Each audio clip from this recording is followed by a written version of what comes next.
강하게 사로잡소서. 성령여 임하소서. 더 기름 부으소서. 기름 부어 주시옵소서. 머리에서 발끝까지 성령여 나를 사로잡으소서. 더 강하게 기름 부어 주시옵소서. 성령여 지배하여 주옵소서.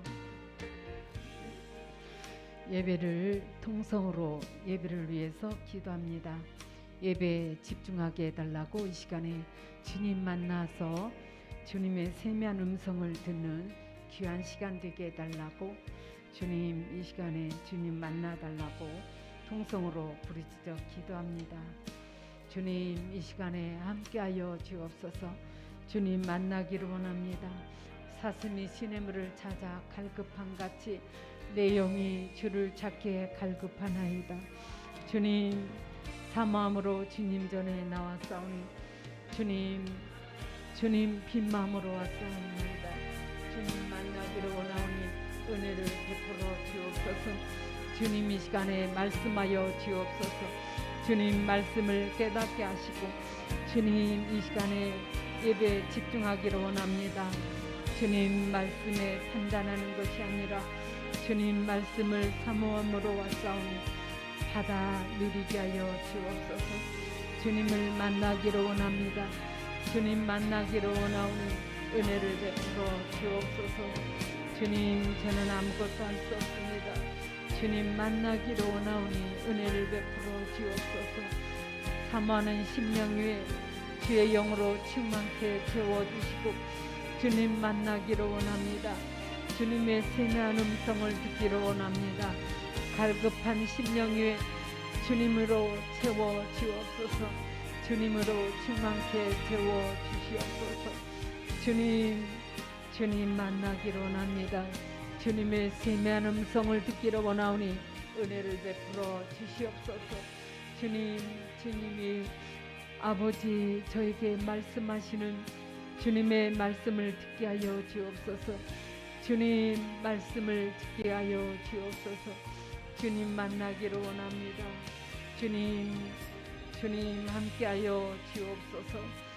주님의 세미한 음성을 듣게 하여 주옵소서. 주님 함께하여 주옵소서. 영광 받으소서. 예수 이름으로 기도합니다. 아멘. 찬양 드리겠습니다.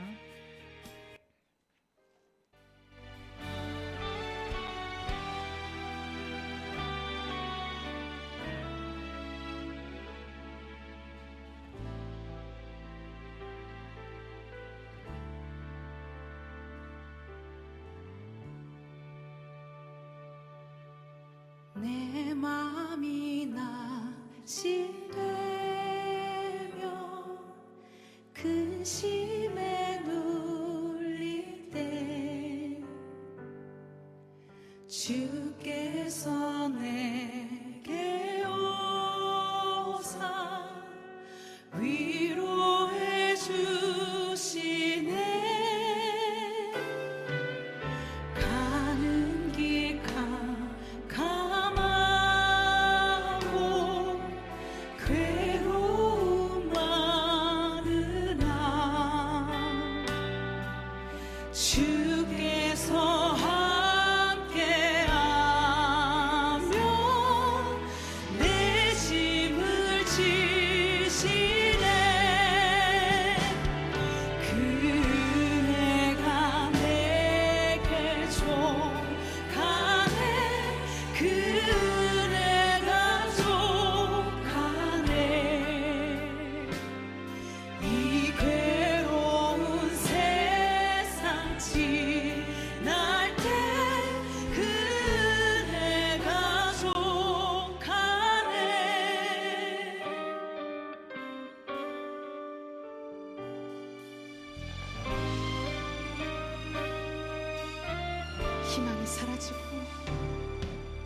희망이 사라지고 친구 날 버릴 때 주 내게 속삭이며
주님의 능력 입어 원수를 이기네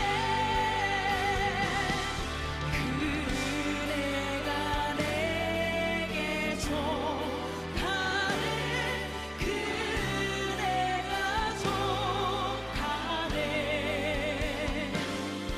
이 괴로운 세상 지날 때 그 은혜가 족하네 그 은혜가 내게 족하네 그 은혜가 족하네 이 괴로운 세상 지날 때 그 은혜가 족하네 이 괴로운 세상 지날 때 그 은혜가 이 괴로운 세상 지날 때 이 괴로운 세상 지날 때 그 은혜가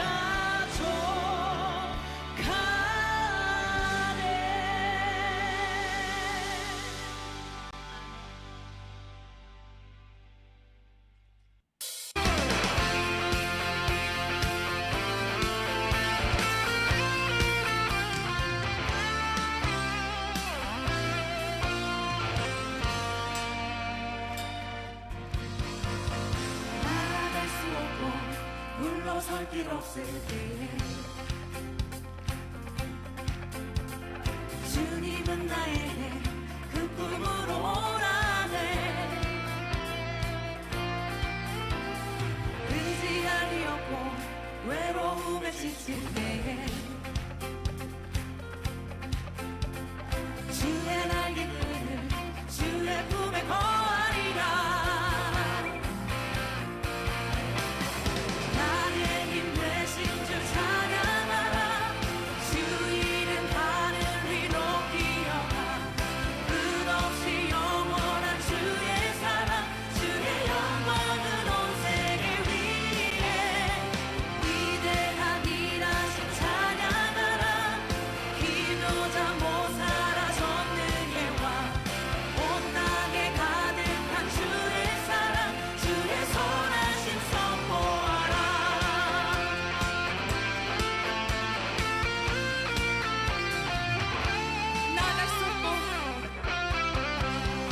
나아갈 수 없고 물러설 길 없을 때에 주님은 나에게 그 꿈으로 오라네 의지할 리 없고 외로움에 지칠 때에 주의 날개 끈을 주의 품에 거하리라 나의 힘 되신 주 찬양하라 주 이름 하늘 위 높이어라 끝없이 영원한 주의 사랑 주의 영광은 온 세계 위에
우리를 주의 사랑 안에 품으시며 우리 영혼 만족해 하시는 주님 찬양합니다.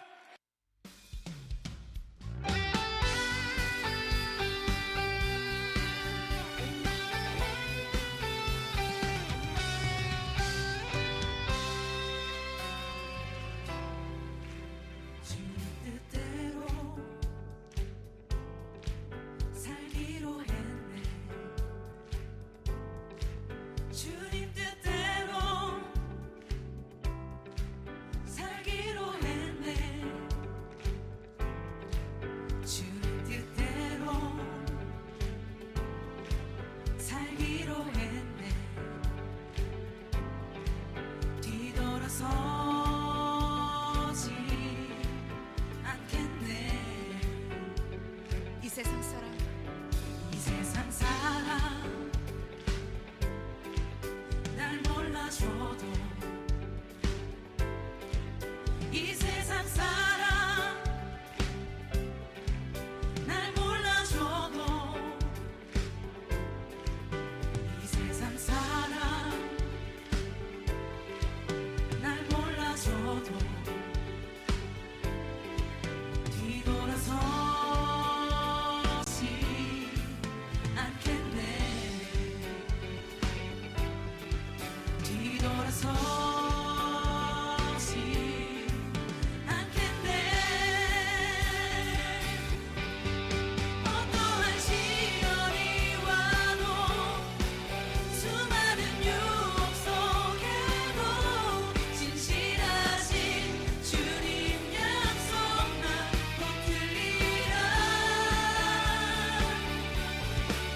세상이 이해 못하고 우리를 조롱하여도 진실하신 주님 약속만 붙들리라. 결코 돌아서지 않으리. 세상 등지고, 세상 등지고, 세상 등지고 십자가 보내, 십자가 보내. 세상 등지고, 세상 등지고 십자가 보내, 십자가 보내. 세상 등지고, 세상 등지고 십자가 보내, 십자가 보내. 뒤돌아서지 않겠네.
아침 해가 뜨고 저녁에 노을,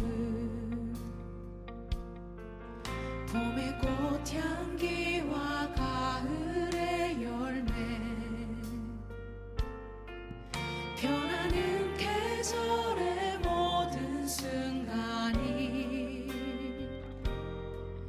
당연한 것 아니라 은혜여서 모든 것이 은혜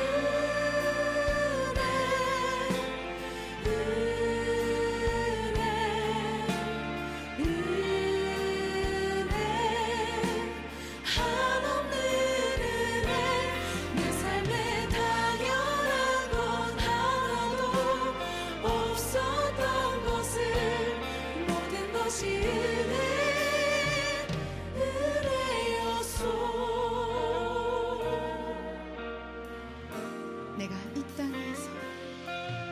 내가 이 땅에 태어나 사는 것,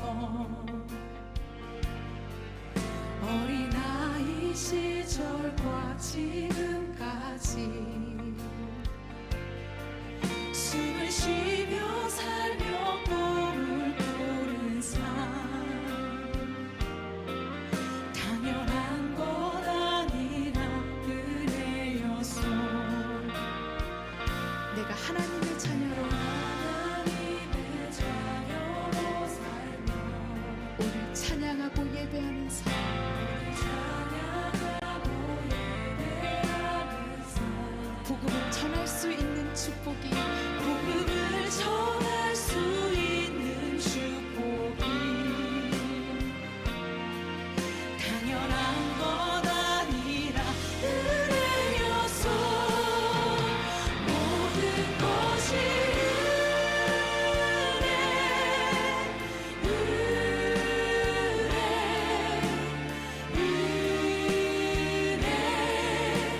한없는 은혜 내 삶에 당연한 건 하나도 없었던 것을 모든 것이 은혜였소. 모든 것이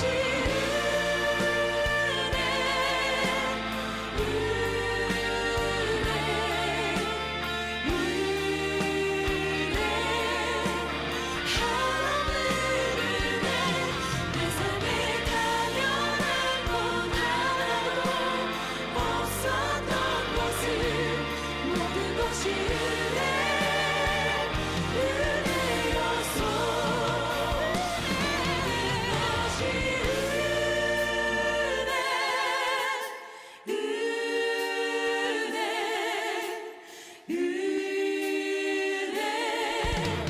한없는 은혜 내 삶에 당연한 건 하나도 없었던 것을 모든 것이 은혜였소. 모든 것이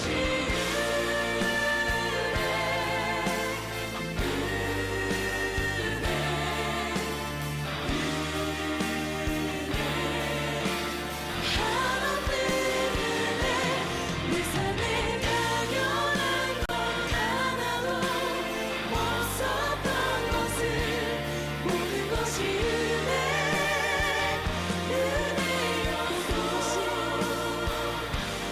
모든 것이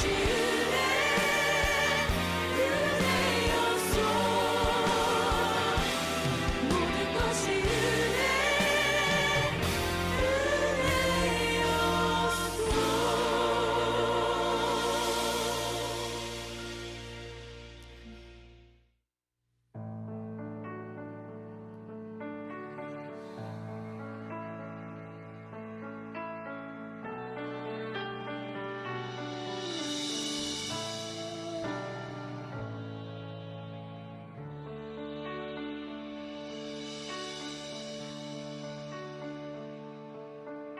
주 선한 능력으로 안으시네. 그 크신 팔로 날 붙드시네. 절망 속에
영광의 새날을 맞이하리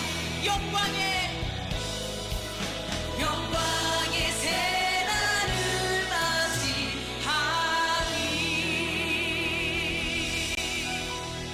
아멘.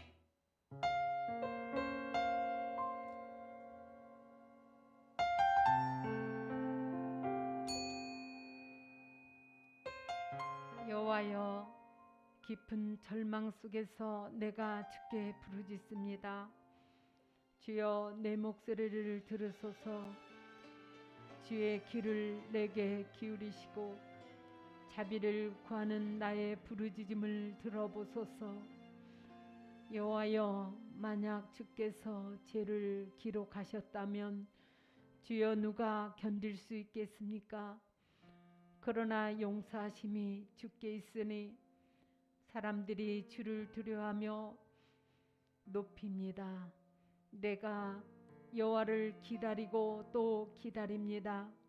나는 주의 말씀에 나의 소망을 두고 있습니다. 나의 영혼이 주를 기다리니 파수꾼이 아침을 기다리는 것보다 더 간절히 기다리며 참으로 파수꾼이 아침을 기다리는 것보다 더 사모합니다.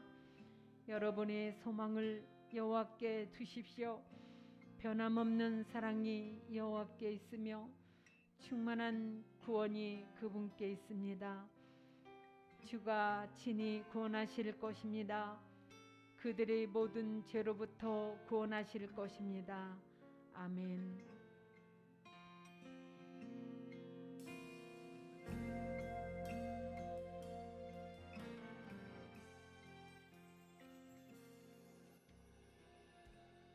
다 함께 사도신경으로 신앙을 고백합니다. 나는 전능하신 아버지 하나님 천재 창조주를 믿습니다. 나는 그의 유일하신 아들 우리 주 예수 그리스도를 믿습니다. 그는 성령으로 잉태되어 동정녀 마리아에게서 나시고 본디오 빌라도에게 고난을 받아 십자가에 못 박혀 죽으시고 장사된 지 사흘 만에 죽은 자 가운데서 다시 살아나셨으며 하늘에 오르셔 전능하신 아버지 하나님 우편에 앉아 계시다가 거기로부터 살아있는 자와 죽은 자를 심판하러 오십니다. 나는 성령을 믿으며 거룩한 공교회와 성도의 교제와 죄를 용서받는 것과 몸의 부활과 영생을 믿습니다. 아멘. 찬송가 447장 이 세상 끝날까지를 찬양 드립니다.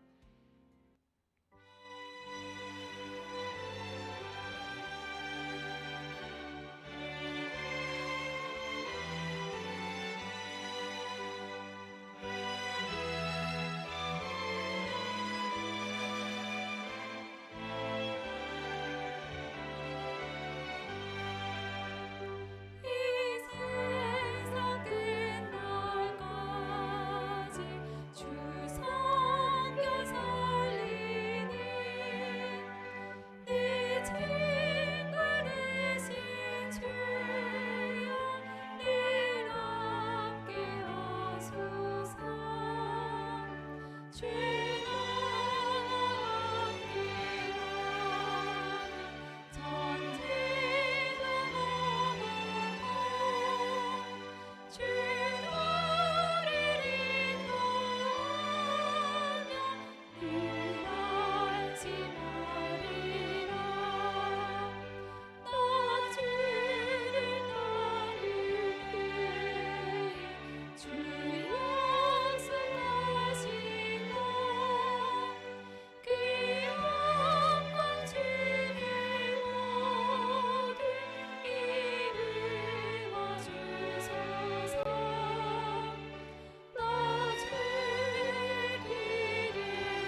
설교 말씀을 마태복음 18장 19절로 20절을 교독하시겠습니다.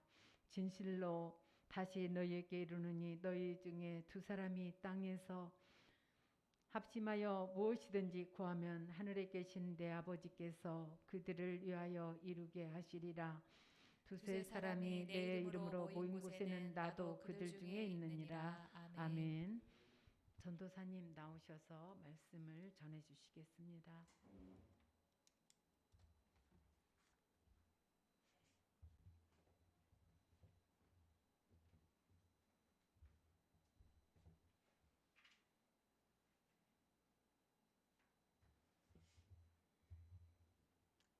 오늘 반가운 얼굴이 보이네요. 요즘에 우리가 계속 예배에 대해서 살펴보고 있습니다. 네.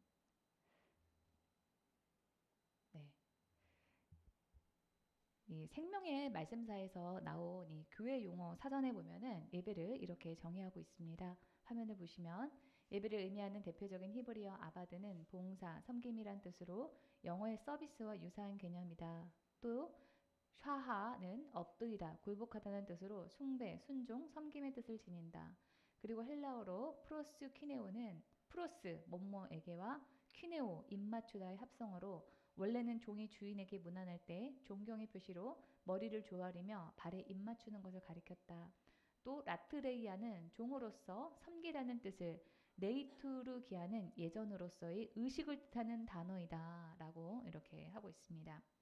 여기서 우리가 주의해 볼 것은 맨 마지막에 나온 네이투르기아입니다. 이 교회 용어 사전에서는 예전으로서의 이 의식을 뜻하는 단어다라고 이렇게 설명을 했는데요. 예전은 좀 어려운 단어죠. 여러분들이 많이 쓰는 단어가 아니기 때문에 제가 좀 찾아봤습니다.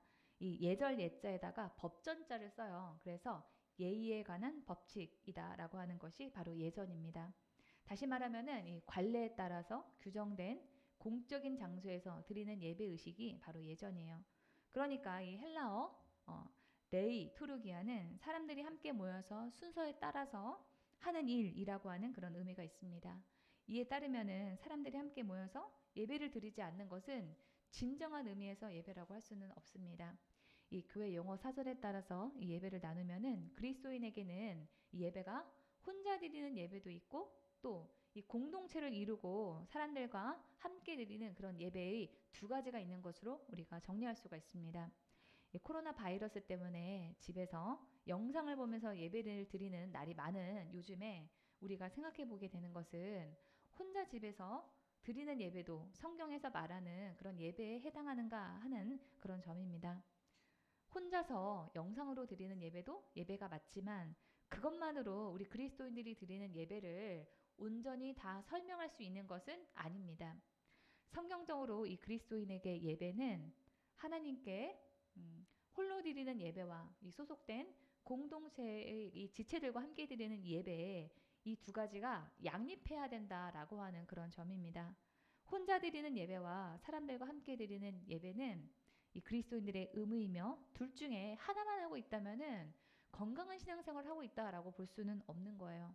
그래서 우리는 매일의 일상의 삶 속에서 하나님께 홀로도 예배를 드려야만 하지만 또 한편으로는 다른 우리 공동체의 그 지체들과 함께 드리는 이 예배도 이 두 가지도 다 함께 하고 있어야지만 올바른 신앙, 건강한 신앙이다라고 말을 할 수가 있습니다.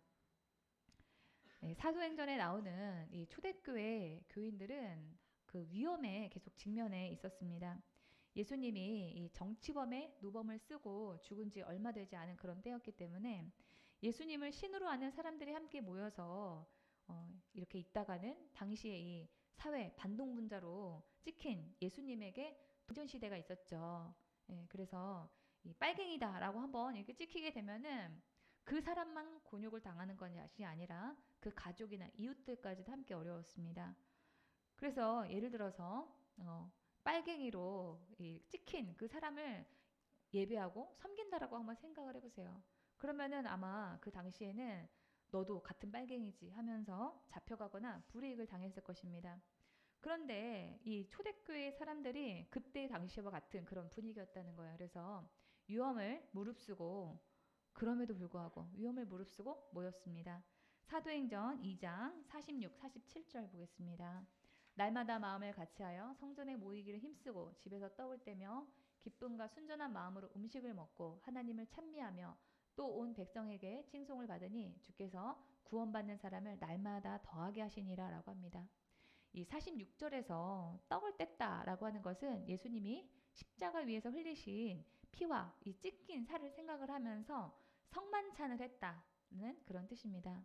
언제 이 로마 군인이나 유대인들이 박해를 하러 올지 모르는 그런 상황 가운데서 혼자서만 예배를 드린 것이 아니라 사람들과 함께 모여서 성만찬을 하고 예수님을 기억하면서 예배했고 교제했다라고 하는 것입니다.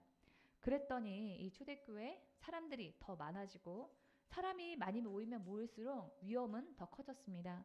그래도 이 초대교회에 모인 사람들이 더 줄었다라고 하지 않고 더 많이 모여서 복음을 전했고 그 복음이 지구 반대편에 있는 우리에게까지도 전해졌습니다. 교회가 성장하고 또 복음이 전파된 그 원동력은 사람들이 모여서 하나님께 예배드리는 데 있었다라고 해도 과언이 아닙니다. 그런데 요즘은 이 코로나 바이러스 때문에 집에서 혼자 예배를 드리고 또 이 교회에 나와서 예배드리지 않는 그런 신앙생활에 대해서 당연하게 생각을 할까봐 그것이 우려됩니다. 코로나 시국과 같은 전염병 문제 때문에 어쩔 수 없는 극히 예외적인 일을 제외하고는 교회에 와서 하나님께 이 사람들과 함께 예배드리는 것은 우리 모든 그리스도인들의 분분이다라고 할 수가 있어요. 이 작년에 가을에 저에게 이제 소개로 저를 찾아오신 분이 있었습니다. 이분은 공황장애로 인해서 심장이 멈출 것 같고 자살 충동을 느끼신다고 하셨어요. 또 이렇게 이분에게 성인이 된 두 아들이 있었는데 이 아들들 중에 둘째 아들이 중학교 때부터 귀신 들려가지고 귀신과 같은 그런 소리를 내고 귀신을 보고 한다라고 했습니다. 저에게 하나님께서 이분을 위해서 기도를 해주라는 마음을 주셔가지고 3일 동안 함께 기도를 했어요. 그랬더니 이분이 정신과 약을 끊어도 될 정도로 상태가 많이 좋아졌습니다. 이분은 다 나은 것 같다고 너무 기분이 상쾌하고 좋다고 이렇게 말씀을 하시더라고요. 기도하기 전에는 어두운 얼굴로 왔다가 기도를 하고 나서 밝은 얼굴로 갔습니다.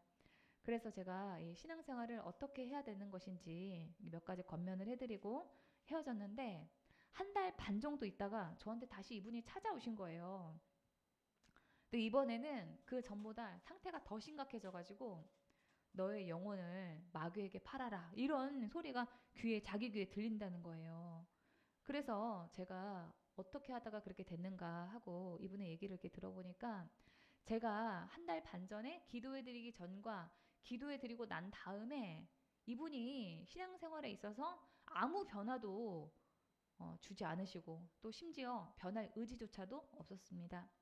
교회에 등록하라라고 이렇게 제가 그 교회 다니시면서 교회 집 근처에 있는 교회 다니시면서 교회에서 예배를 드리시라고 제가 이렇게 권면을 드렸는데 등록도 하지 않고 집에서 유튜브로 다른 사람들이 예배 드리는 그런 모습을 보는 게 그분의 신앙생활의 전부였습니다.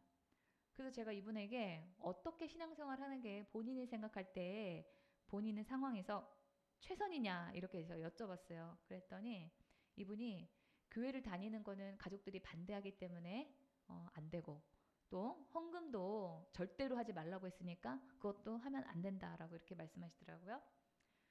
집에서 성경을 많이 읽고 이 가족들이 기도하는 소리를 들으면 안 되니까 가족들 몰래 조용히 1시간 정도 기도하고 또 주일이면은 인터넷으로 혼자 자기가 등록한 교회도 아니고 그냥 아무 교회나 예배를 자기 마음에 가는 대로 그 동영상을 보면서 예배를 드리고 그게 본인이 할 수 있는 한도 안에서 최선이라는 거예요.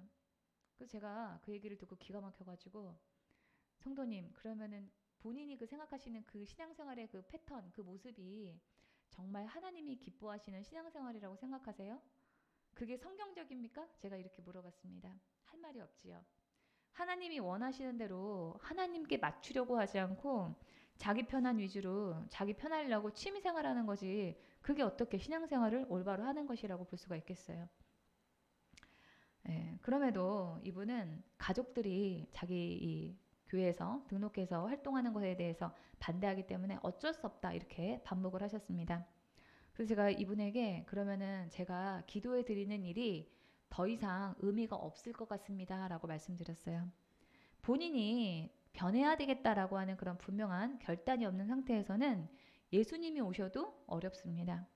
본인이 결단하고 교회에 등록하고 교회 공동체 안에서 신앙생활에 대한 그런 대변혁을 이루지 않으면은 귀신 쫓아달라고 저에게 또 찾아올 것입니다. 제가 이렇게 말씀드렸어요. 교회에서 교회 등록해서 신앙 공동체를 중심으로 생활하고 주일마다 교회에서 함께 이 예배를 드리는 일은 하나님을 믿는 우리 성도들에게 부과된 그런 의무입니다. 그런데 그거를 마다하고 어떻게 하나님이 주시는 안식을 누릴 수가 있겠습니까? 설령 기도해서 잠깐 저에게 기도를 받거나 본인이 기도해서 편안해졌다라고 해도 잠깐일 뿐입니다. 하나님이 주시는 안식을 누리고 싶다면은 하나님이 원하시는 일에 순종해야만 돼요. 진정한 하나님이 주시는 안식은 우리의 분명한 그 순종 안에서 우리가 누릴 수가 있는 것입니다. 히브리서 10장 25절에서는 어떤 사람들의 습관처럼 우리는 모이기를 그만하지 말고 서로 격려하여 그날이 가까워오는 것을 볼수록 더욱 힘써 모입시다 라고 말하고 있습니다. 모이는데 애를 써야 된다. 노력을 해야 된다. 시간과 우리가 가치를 투자를 해야 된다. 이 말씀을 하고 있는 거죠.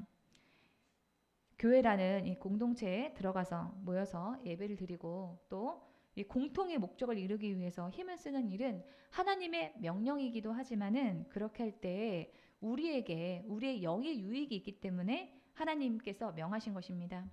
그런데 이 교회에 등록해서 공동체에 속하지 않고 헌신하지 않고 공동 예배에 참석하지 않는 사람은 하나님 앞에서 영적인 의무에 태만한 것이고 하나님으로부터 떠난 마음을 자기 스스로 증명하고 있는 거예요.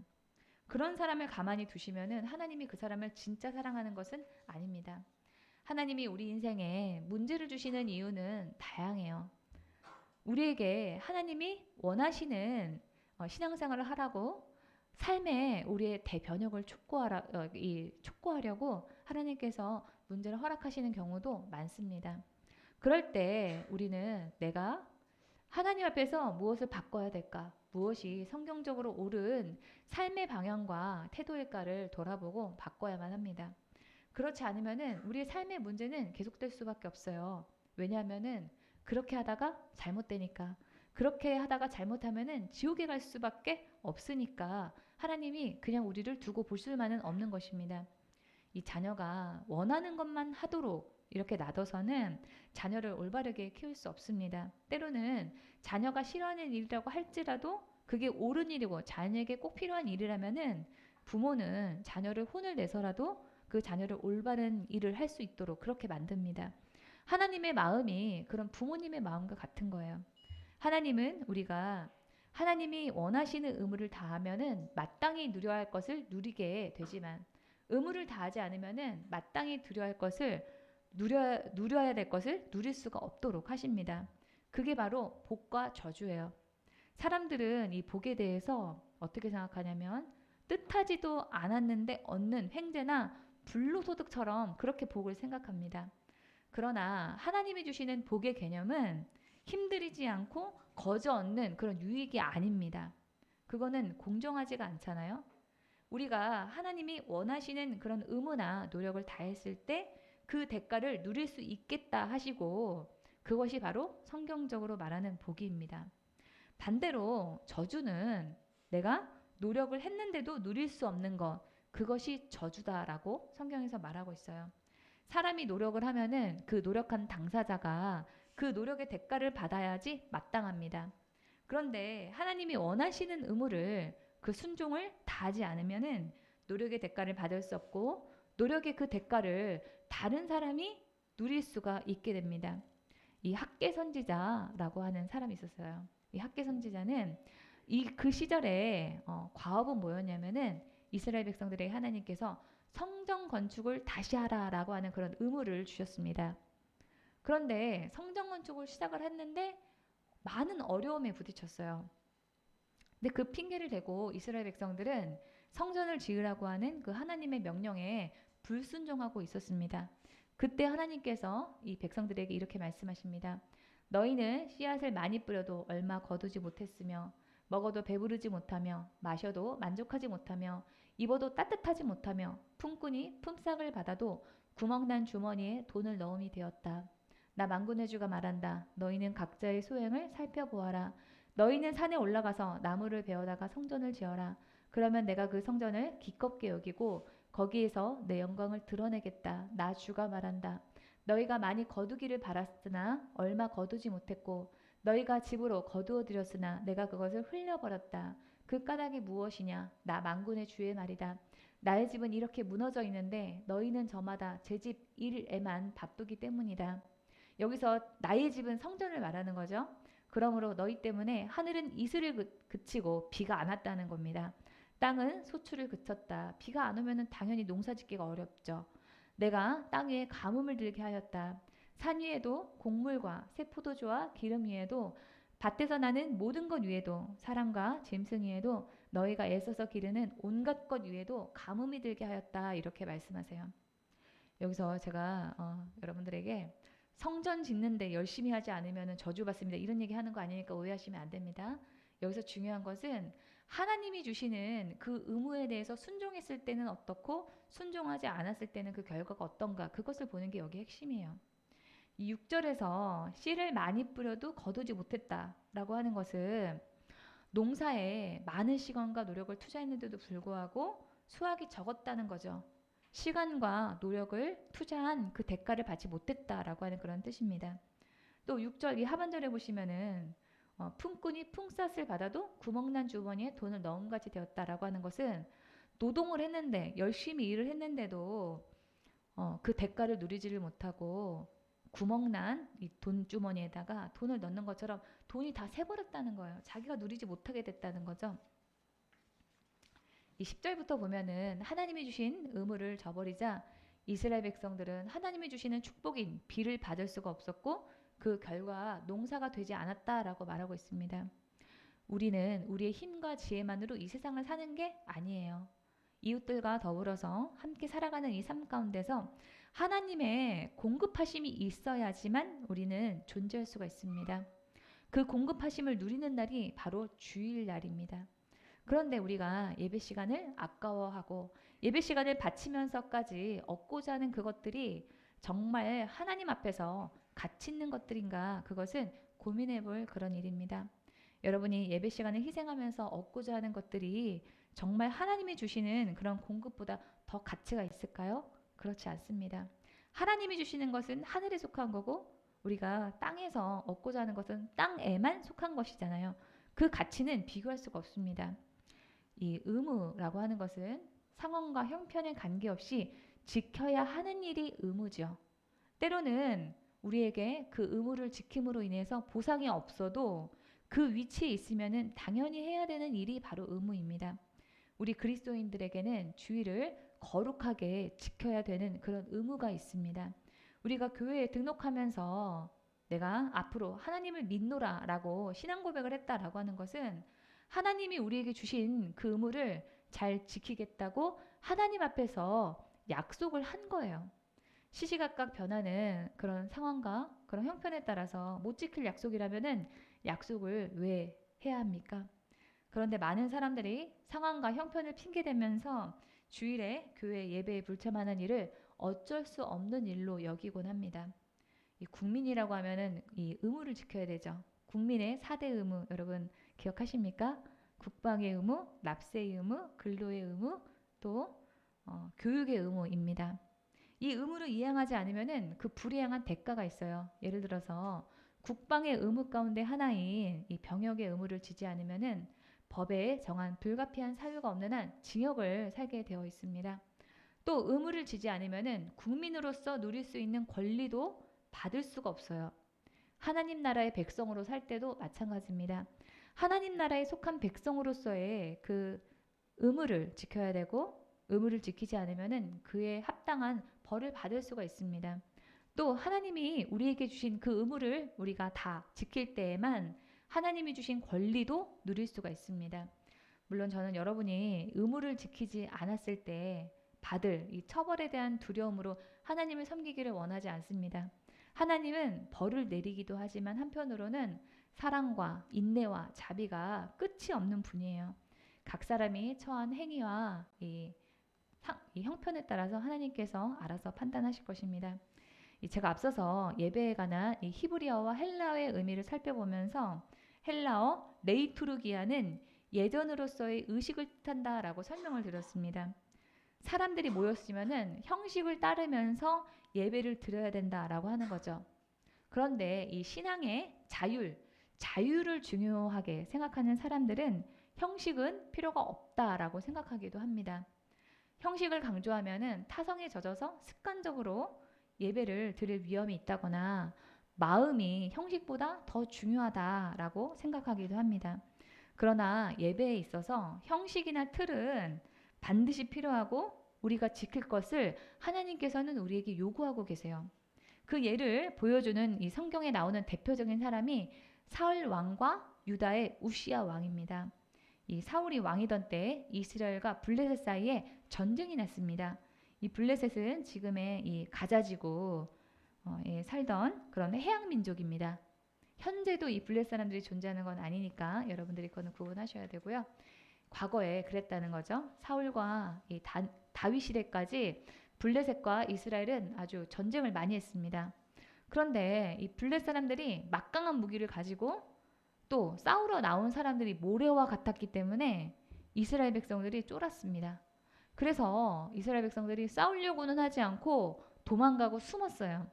이 사울 왕은 이 백성들이 하나가 돼가지고 단합을 해서 싸워도 모자랄 판에 막 도망가고 있으니까 마음이 다급해졌습니다. 당시 이스라엘 사람들은 전쟁 전에 예배를 드리고 싸움을 시작했습니다. 그런데 그 예배를 집전해야 되는 선지자 사무엘이 오지 않았어요. 그래서 사울이 일주일 정도 기다리다가 사울이 나서서 예배를 집전을 했습니다. 사무엘상 13장 8절에서 9절 보겠습니다. 사울은 사무엘의 말대로 이레 동안 사무엘을 기다렸으나 그는 길갈로 오지 않았다. 그러자 백성은 사울에게서 떠나 흩어지기 시작하였다. 사울은 사람들을 시켜 번제물과 화목제물을 가지고 오라고 한 다음에 자신이 직접 번제를 올렸다. 여기서 번제를 올린다는 것은 예배 드렸다는 그런 뜻이에요. 예배가 늦어지면은 이 백성들의 이탈은 심해지고 또 전쟁에서 지게 되면은 다 죽을 수도 있는 그런 급한 상황이었습니다. 그래서 사울의 입장에서는 어쩔 수 없을 수도 있었어요. 누가 드리든지 간에 예배만 드리면 되는 거 아닙니까? 그런데 사무엘이 와서 사울에게 이렇게 말합니다. 해서는 안 될 일을 하셨습니다. 주 하나님이 명하신 것을 임금님이 지키지 않으셨습니다. 명령을 어기지 않으셨더라면 임금님과 임금님의 자손이 언제까지나 이스라엘을 다스리도록 주님께서 영원토록 굳게 세우셨을 것입니다. 그러나 이제는 임금님의 왕조가 더 이상 계속되지 못할 것입니다. 주님께서 임금님께 명하신 것을 임금님이 지키지 않으셨기 때문에 주님께서는 달리 마음에 맞는 사람을 찾아서 그를 당신의 백성을 다스릴 영도자로 세우셨습니다. 라고 하고 있어요. 불순종했기 때문에 하나님께서 다윗을 차세대 리더로 준비하셨다. 이런 얘기를 하고 있는 거죠. 이 사무엘은 하나님께서 원하시는 예배의 형식이 있는데 사울 왕이 그 형식을 따르지 않았기 때문에 앞으로 권력을 잃게 될 것이다. 이렇게 예언하고 있습니다. 예배를 드리는 일도 중요하지만은 하나님이 원하시는 형식에 맞게 예배를 드리는 것이 더 중요하다라고 하는 그런 뜻이에요. 어떤 경우에도 우리가 중요하게 생각하는 것보다 하나님이 중요하게 생각하시는 것이 우선입니다. 우리의 삶은 나나 사람, 이 상황이 우선이 아니라 하나님을 우선으로 할 때 하나님이 주시는 복을 누릴 수가 있어요. 또 형식을 중요하게 여기지 않다가 화를 당한 사람이 바로 유다의 우시야 왕입니다. 역대하 보겠습니다. 우시야 왕은 힘이 세어지면서 교만하게 되더니 드디어 악한 일을 저지르고 말았다. 주님의 성전 안에 있는 분향단에다가 분향하려고 향을 올려드리는 게 바로 분향하는 겁니다. 그리로 들어간 것이다. 이것은 주 하나님께 죄를 지는 일이었다. 왜 그러냐면은 당시에 향을 올려드리는 거는 제사장만 할 수가 있었거든요. 왕이 나서서 하겠다고 하니까 하나님께 죄를 지는 일이다라고 하는 거죠. 그래서 이 17절에서 아사랴 제사장이 용감하고 힘이 센 주님의 제사장 80명을 데리고 왕의 뒤를 따라 들어가면서 우시야 왕을 말렸다. 제사장들이 외쳤다. 우시야 임금님께서는 들으십시오. 주님께 분향하는 일은 왕이 할 일이 아닙니다. 분향하는 일은 이 직무를 수행하도록 거룩하게 구별된 제사장들, 곧 아론의 혈통을 이어받은 제사장만이 할 수 있는 일입니다. 이 거룩한 곳에서 어서 물러나시기 바랍니다. 왕이 범죄하였으니 주 하나님께 높임을 받지 못할 것입니다.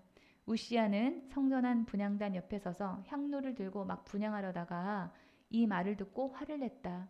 그가 제사장들에게 화를 낼 때 그의 이마에 나병이 생겼다라고 합니다. 이 성전에서 우시야 왕이 향을 피우려고 했는데 제사장들이 제지를 했음에도 불구하고 계속 하려고 하다가 한센병에 걸렸다라고 요약을 할 수가 있어요. 이 구약 성경에서 이 나병은 하나님이 직접 내린 저주로 해석을 하고 있습니다. 그런데 이렇게 이 우시야가 범죄를 하게 된 그 원인에 대해서는 그 동기가 16절에 나옵니다. 교만해서 그렇게 했다라고 하는 거죠. 성경적으로 교만의 뜻은 하나님을 존중하고 우선시하지 않은 마음이 바로 교만이에요. 나 잘났다 하는 게 교만이 아닙니다. 하나님을 기준으로 우리는 생각을 해야 돼요. 이 우시야 왕이 하나님의 명령대로 하지 않고 하나님이 정하신 그 형식대로 하지 않았기 때문에 벌을 받았다라고 합니다. 하나님께 예배드리러 성전에 왔지만은 우시야의 이 중심에는 하나님이 없고 자기 자신이 있었기 때문에 하나님이 정하신 형식도 안중에 없었습니다. 하나님을 존중하는 사람은 하나님이 정하신 형식도 중요하게 생각하고 존중합니다. 구체적으로 예배에 있어서 형식이 왜 중요한가? 그 첫 번째 이유는 인간이 연약한 존재이기 때문에 심령을 고양시키는 형식이 필요합니다. 이 형식은 그 형식을 이행하는 사람의 정신이나 기분을 북돋아서 높이는 그런 역할을 합니다. 인간은 이 하늘에 속한 존재이기도 하지만은 한편으로는 땅, 이 육에 속한 존재이기 때문에 우리가 하나님께 그냥 다가갈 수는 없어요. 육에서 출발해서 영으로 변화되어 가는 그런 과정이 필요합니다. 그 과정을 위해서 예배 순서가 필요한 거예요. 그러기에 우리가 드리는 이 예배 순서는 그냥 마음대로 정한 것이 아닙니다. 먼저 기도하면서 예배 드리는 우리의 마음을, 하나님 앞에 서 있는 우리의 마음을 점검해보고 죄를 회개하고 또 주님의 임재를 주여 주여 부르면서 구하고 또 성령님의 역사하심을 구하고 찬송을 올려드리면서 하나님을 높이고 우리의 마음의 문을 열고 말씀을 들으면서 하나님의 뜻을 찾으려고 하고 기도하면서 하나님의 음성을 듣고 하는 이런 모든 행위들은 그냥 정한 것이 아니라 우리의 마음을 변화시키면서 이 그림과 같이 하나님의 보좌를 향해서 한 걸음씩 가면서 하나님을 만나러 가는 과정이라고 할 수가 있습니다. 한 걸음씩 이 하나님께 계속 마음을 우리가 모아서 가고 있는데 여러분 중에 한 분이 늦게 오면은 그분을 보는 제 마음이 어떨까요? 매우 안타깝습니다. 예배를 통해서 하나님을 만나는 과정 중간에 그분이 오신 거기 때문에 앞에 있는 그 모든 순서들을 다 그분은 놓친 거잖아요. 그래서 안타까운 거예요. 다른 분들이 누리는 지금까지 누린 그 은혜를 그분은 늦게 온 만큼 누릴 수가 없기 때문에 제가 그런 분을 보면은 마음이 참 안타깝습니다. 예배에 늦은 만큼 손해를 그분은 보고 계시는 거예요. 형식이 중요한 이유, 예배에 있어서 형식이 중요한 이유 두 번째는 공동체의 질서와 일치, 통일성을 위해서 필요합니다. 이 제각기 마음에 와닿는 대로 예배를 드린다면 어떨까요? 어떤 사람은 찬송하고 어떤 사람은 기도하고 어떤 사람은 막 큰 소리로 성경 읽고 이러면은 집중이 안 되고 매우 혼란할 것입니다. 이 고린도전서 14장 33절에서는 하나님은 무질서의 하나님이 아니라 평화의 하나님이다 라고 말하고 있어요. 나뉘어서 각자 따로 놀지 않으려고 사람들이 질서를 만들고 그 질서를 따르는데 하나님께서는 질서를 매우 중요하게 생각하세요. 또 이 평화라고 하는 것은 분열되어 있으면은 사람들의 마음이나 이런 행동이 나뉘어 있으면 느낄 수 없는 감정입니다. 하나됨 안에서 안식하는 상태가 평화예요. 그렇기 때문에 이 질서와 평화는 분리될 수가 없고 질서가 전제가 되어 있어야지만 우리가 평화도 함께 누릴 수가 있는 것입니다. 그래서 예배를 질서 있게 평화롭게 드리기 위해서 형식에 따라서 예배를 드려야만 합니다. 우리가 예배에 있어서 이 형식이 중요한 이유 세 번째는 통일된 형식으로 예배를 드리면은 주님의 역사가 더 크기 때문에 그렇습니다. 예수님은 마태복음 18장 19, 20절에서 약속하셨습니다. 내가 진정으로 거듭 너희에게 말한다. 예수님께서 이건 진짜야 이렇게 말씀하실 때 이렇게 말씀하시거든요. 너희 가운데 두 사람이 땅에서 합심하여 무슨 일이든지 구하면 하늘에 계신 내 아버지께서 그들에게 이루어 주실 것이다. 두세 사람이 내 이름으로 모이는 자리에는 내가 그들과 함께 있다 라고 하셨어요. 이 19절에 쓰인 합심이라고 하는 이 단어, 이 헬라어는 심포네오라고 하는 데서 왔거든요. 이거는 교향악, 심포니의 어원이 되었습니다. 이 교향악은 관현악을 위해서 만들어진 음악이다라고 하는 그런 뜻인데요. 우리가 흔히 생각하는 이런 오케스트라를 생각하시면 됩니다. 우리가 함께 모여서 기도하고 예배드리는 일을 하나님이 오케스트라가 하나가 되어가지고 아름다운 음악을 연주하는 것처럼 하나님이 들으신다라고 생각을 하시면 됩니다. 하나님은 우리가 함께 어우러져서 멋진 조화를 연출해내는 것, 그것을 기뻐하시기 때문에 우리가 사람들이 모여서 합심해서 기도하고 예배드리면은 더 큰 능력이 일어나게 됩니다. 사람들이 모인 곳에 주님이 더 강하게 역사를 하십니다. 제가 이 믿음이 없을 때도 이 마태복음 18장 19, 20절의 말씀을 경험적으로 알았어요. 평소에는 하나도 기도를 하지 않다가도 주일날 예배 시간에 가서 제가 기도를 하면은 하나님이 제가 나가야 될 방향을 정확하게 알려주시는 거예요. 제가 대학에 갈 그 무렵에 저는 이 법학과하고 교육학과하고 이 두 개를 붙었어요. 그래서 교육학과를 가든지 법학과를 가든지 둘 중에 하나를 갔어야 되는 그런 상황이었습니다. 딜레마죠. 근데 저는 이 두 과에 대해서 아는 게 전혀 없었습니다. 교육학과에 가면은 뭐 교직에 가서 선생님이 되는 거고 법학과는 뭐 법을 공부하는가 보다 이 정도 지식만 있지 주변에 뭐 그렇게 그쪽으로 전공을 하는 사람도 없었고 물어볼 사람도 없고 제가 아는 바도 전혀 없었어요. 그래서 제가 제 적성에 그게 맞는지 안 맞는지도 알 수가 없는 그런 상황이었습니다. 그 또 저희 어머니께서는 저한테 교직으로 가라고 하면서 법학과는 또 가지 말라는 거예요. 그래서 왜 그런 거 하니까 저희 그 막내 이모의 친구가 이래 법학과를 나왔는데 놀고 있다고 저한테 법대는 가지 말고 선생님이 되라고 그런 상황이었습니다. 근데 제가 그래서 막 고민을 하다가 예배 시간에 주님께 물어봤어요. 하나님, 제가 교직으로 가야 됩니까? 교육학과를 가야 됩니까? 아니면 법학과를 가야 됩니까? 이렇게 여쭤봤습니다. 근데 하나님께서 저한테 법학과를 가라는 마음을 강하게 주시는 거예요. 그래서 네, 알겠습니다 하고 법학과를 갔어요. 그랬더니 공부가 너무 재밌는 거예요. 그 공부가 저에게 저의 그 적성에 너무 딱 잘 맞았습니다. 근데 이 법학과를 가면은 교직 그 과목을 이수를 해가지고 사회과 선생님이 될 수 있는 그런 길이 있어요. 그래서 제가 그걸 좀 복수 전공을 해볼까 해가지고 교직 그 수업을 몇 개 신청해서 이렇게 들어봤거든요. 그랬는데 공부가 이게 다 같은 공부가 아니더라고요. 교육학 공부를 들어보는데 머리가 터지려고 그러는 거예요. 안 맞아서 저에게. 적성에 너무 안 맞는 거예요. 그래서 중간에 중도 포기했습니다. 나보다 나를 더 잘 아시는 주님이 내가 과를 정할 때 나에게 합당한 과로 인도해 주셨구나 하는 그런 감사함이 제가 이 교직 공부를 하면서 얼마나 넘쳤는지 모릅니다.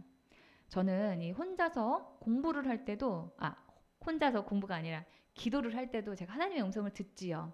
하나님의 인도를 받습니다. 그런데 제가 다른 사람들과 함께 기도할 때 또는 여러분과 함께 예배할 때 저는 하나님의 음성을 더 잘 듣게 돼요. 그래서 다른 사람들과 함께 기도하거나 예배드리면서 하나님의 음성을 듣는 시간을 저 역시도 사모합니다. 여러분도 혼자서도 기도하지만 혼자서도 예배하지만 사람들과 함께 모여서 기도드리는 그 시간을 여러분들이 잘 활용하시기를 권면드려요.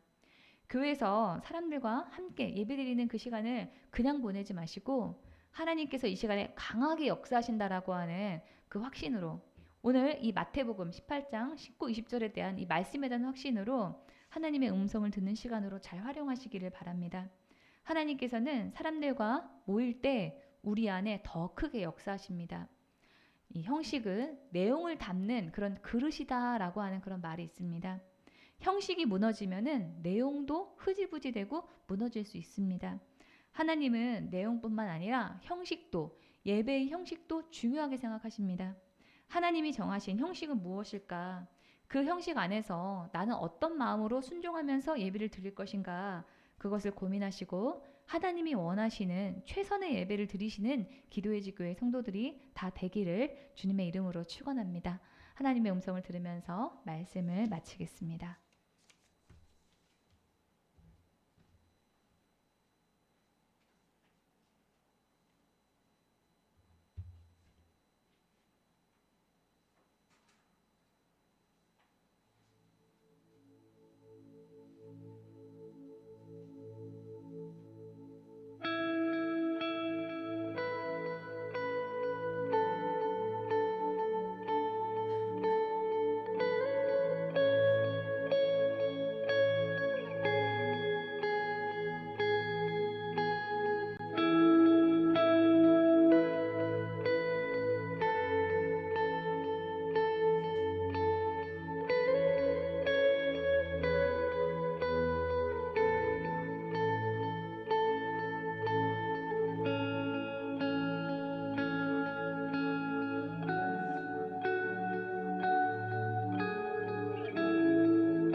시간은 치유와 회복을 위한 기도를 하겠습니다.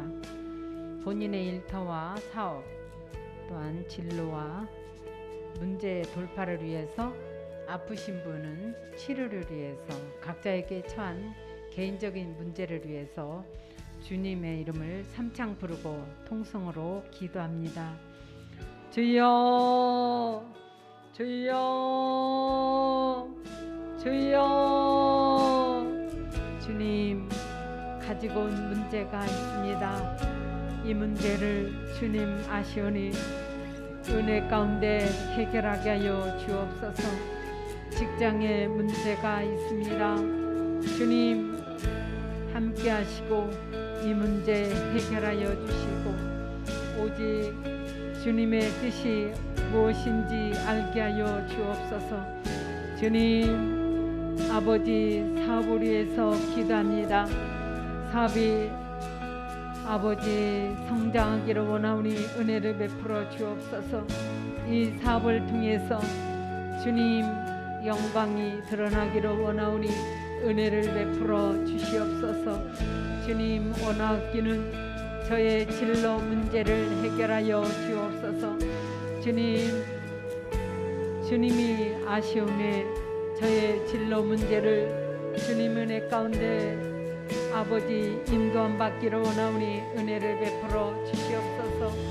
주님, 나 여호와는 치료의 하나님이라 주님 약속하셨나이다. 주님의 약속대로 치료하시고 회복시켜 주옵소서.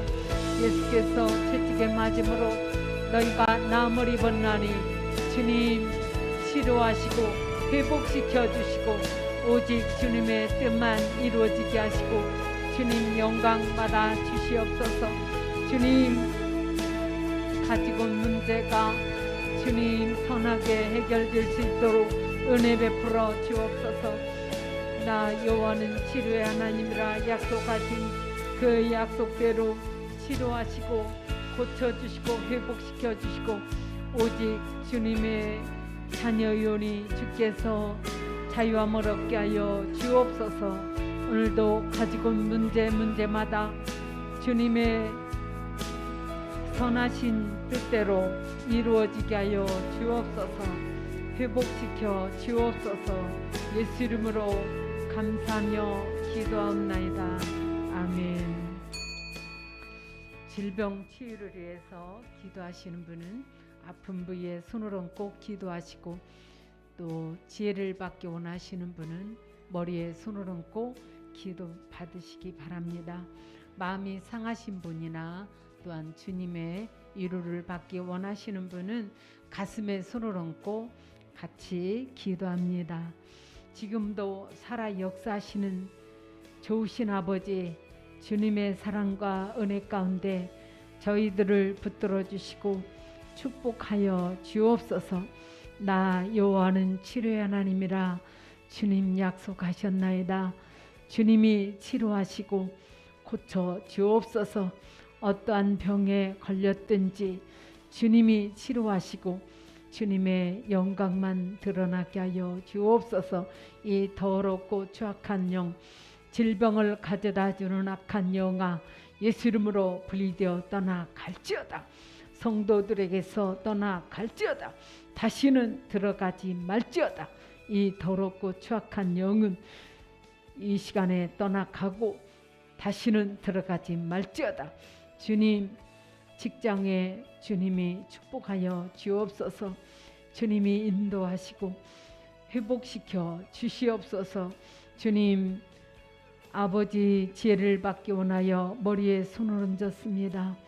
손을 얹은 자마다 지혜의 영을 부어주시옵소서. 주님 함께 하시고 주님의 영으로 충만케 채워 주옵소서. 주님, 마음이 상하여 주님의 위로받기를 원합니다. 주님, 회복시켜 주시옵소서. 어떠한 문제가 있다 할지라도 주님 회복시켜 주시고 주님의 뜻만 이루어지게 하여 주옵소서. 예수 이름으로 감사하며 기도하옵나이다. 아멘. 내일 모레는 그 추석입니다. 또 가족과 함께 즐거운 한가위 되시기를 주님의 이름으로 부탁을 드립니다. 또 찬송가 389장 내게로라 하신 주님의를 찬양 드리면서 하나님께 준비한 예물을 드리도록 하겠습니다.